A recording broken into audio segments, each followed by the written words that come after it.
All right, so we're diving in deep today on this young thug case Oh, yeah. that's been going on for a while now. I mean, you sent me over this media takeout article about it, Yeah.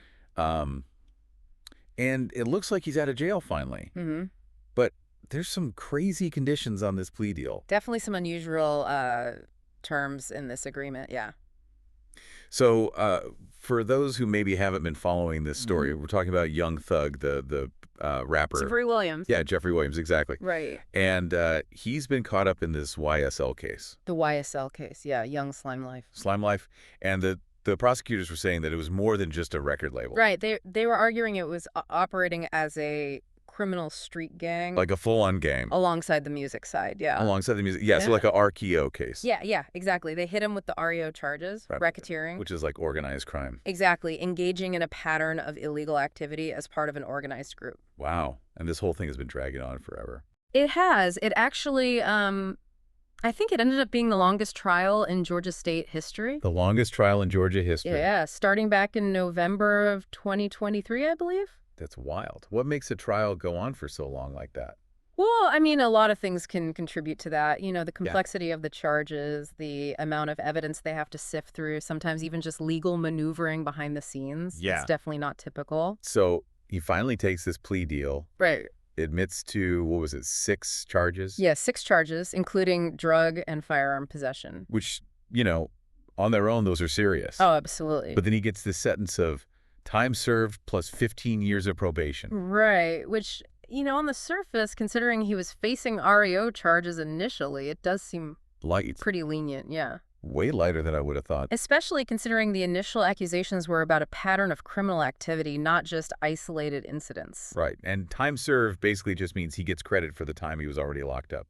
Exactly, so he's walking free, essentially. But 15 years of probation, that's got to come with some strings attached. Oh, right? yeah, major catch there. The article was saying there's some really strange conditions. Yeah, a lot of unusual ones.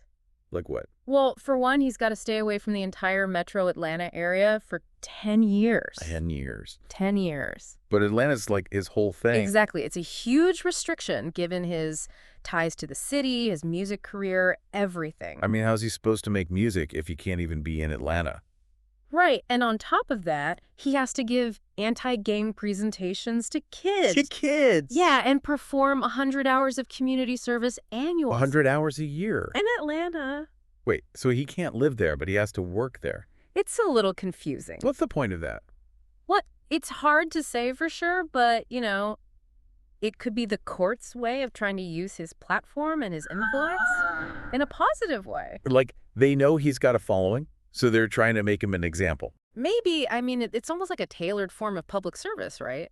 Trying to deter kids from gangs. Yeah.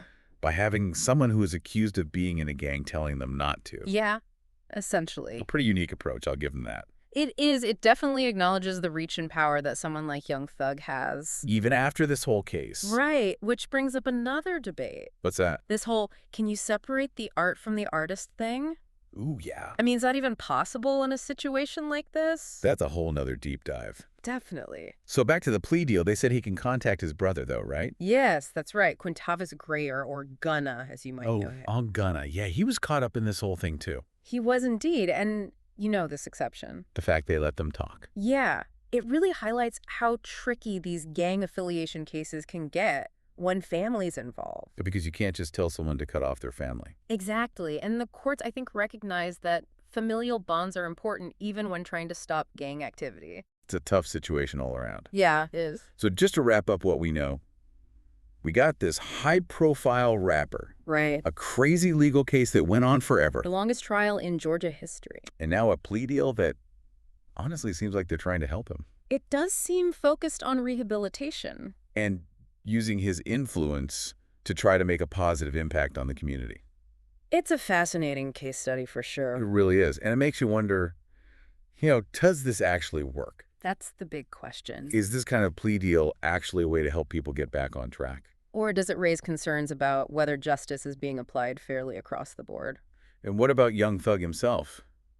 I mean, what does his future look like now? Right, with all these conditions and restrictions and having to rebuild his career. Yeah, it'll be interesting to see how it all plays out. Definitely one to keep an eye on. For sure. Yeah.